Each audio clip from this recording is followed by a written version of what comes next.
Jail में बंद केजरीवाल को लगा 440 वोल्ट का झटका। दिल्ली में गिरेगी केजरीवाल की सरकार, मच गया सियासत में हाहाकार। आतिशी सौरभ की बड़ी टेंशन। बेईमान सरकार की सामने आई सारी सच्चाई। दिल्ली का पारा चुनाव से पहले हाई। राष्ट्रपति शासन लगाने की मिलेगी मंजूरी। केजरीवाल की मुसीबत हो गई दोगुनी। सुप्रीम कोर्ट में भी लगाई केजरीवाल को फटकार। मंत्रालय की एक चिट्ठी से मचा बवाल। देखते रह गईं सुनीता केजरीवाल। दिल्ली को सौरभ आतिशी ने डुबो दिया। तिहाड़ जेल में बंद केजरीवाल ने सपने में भी नहीं सोचा होगा कि मोदी शाह से पंगा लेने पर क्या हाल हो गया।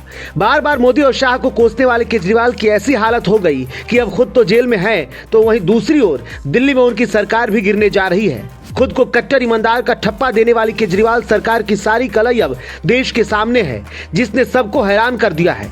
यहाँ तक कि जो केजरीवाल के सबसे करीबी थे, उन्होंने खुद मीडिया के सामने आकर ऐसा सच बताया है जिसके बाद आप सरकार की धज्जियां उड़ गई हैं।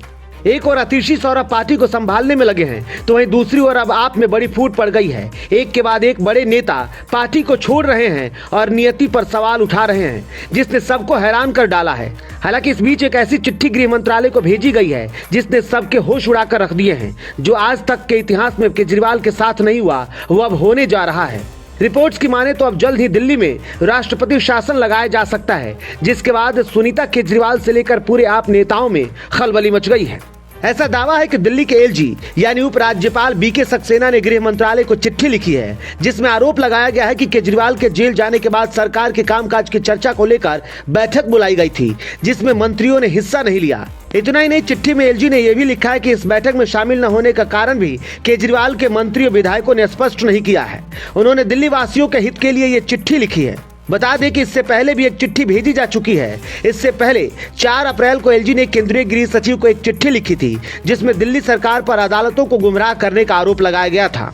वही अब जो चिट्ठी भेजी गई है, उसके बाद से ऐसे कयास लगाए जा रहे हैं कि दिल्ली में राष्ट्रपति शासन लगाया जा सकता है। बता दें कि दिल्ली में इस समय वो हालत है, उसके बाद राष्ट्रपति शासन लगाने के कयास तेज हो गए हैं। अगर मंत्रिमंडल सरकार नहीं चला पा रहे हैं, तो उपराज्यपाल राष्ट्रपति शासन की सिफारिश कर सकते हैं। जानकारों का मानना है कि जेल में रहने के बाद भी केजरीवाल अगर मुख्यमंत्री बने रहते हैं, तो दिल्ली में आगे क्या होगा, ये सब कुछ उपराज्यपाल पर निर्भर करता है।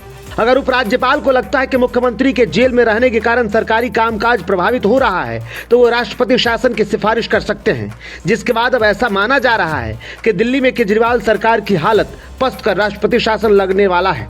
इसके पीछे की एक और वजह भी है। दरअसल केजरीवाल के जो करीबी है, वो भी उनका साथ छोड़ रहे हैं। केजरीवाल के जाने के बाद जिन नेताओं पर आतिशी और सौरभ को विश्वास था, उन्होंने भी दिल्ली सरकार की कलई खोल दी है, जिसकी सच्चाई भी अब सामने आई है।